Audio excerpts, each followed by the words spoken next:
My career actually started inside of creative technologies, and my first role inside of online advertising was as a product manager for Yahoo's dynamic creative program, which was called Smart Ads. And so I have been in and around and familiar with dynamic creative and creative optimization for over a decade now.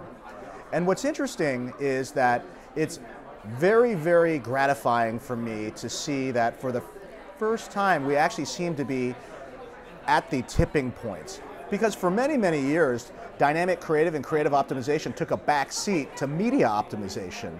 And I remember very clearly at some points, DSPs actively advising their clients to just use static creative because it was too complicated to do the optimization with dynamic creative and with dynamic bidding kind of happening at the same time. There are just too many balls in the air. But I think that what's happened now is that as the media optimization thing has really gotten fully rendered and all the low-hanging fruit has been picked, now the attention is finally starting to swing towards creative optimization. And for me, I think that the best way to kind of think about this has always been, you can ask a 5-year-old the following question: what's more important, who you talk to or what you say to them? And it's very, very clear that even a 5-year-old will know that they're both really important.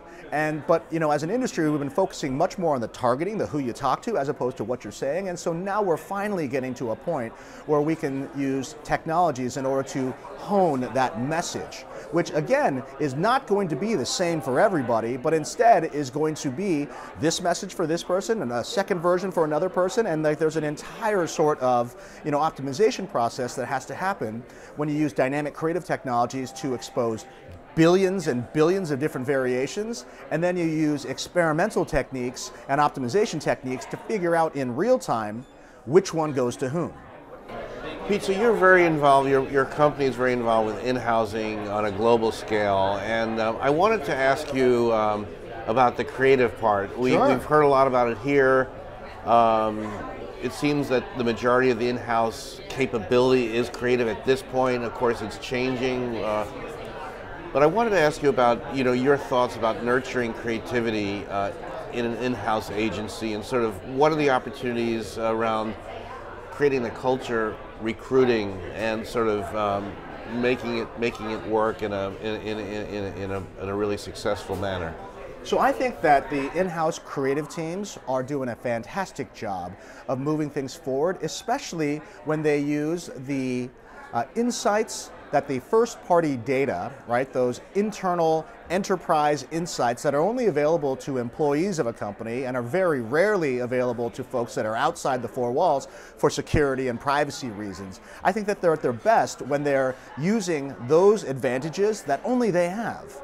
And so we see that as a real sort of promising step forward on the evolution of the creatives and how they are moving forward. We also see a further subsequent evolution that's going to happen as the internal media teams, who also have that unfettered access to first-party data, begin to merge and integrate with the internal creative teams. Over the long run, what we believe is that the in-house sort of advertising function of the future is not going to have siloed creative and siloed media, but instead have those two together, working in tandem in order to have a conversation with the customers, oftentimes 100 million or 1 billion conversations simultaneously. What's interesting about that is it's very difficult to have a conversation by committee. Okay, you figure out who we're going to talk to. Okay, you figure out what we're going to... No. You need one team that's acting as a single organism in order to just converse. And that is what we see as coming down the pipe. And it's something that we're very, very excited about. It's something that's very obvious to anybody who thinks that relevance and perfection, as we've often talked about inside of the necessity inside of advertising, right? Having a single unsiloed team that just works together in a coordinated fashion is obviously going to be able to respond more quickly.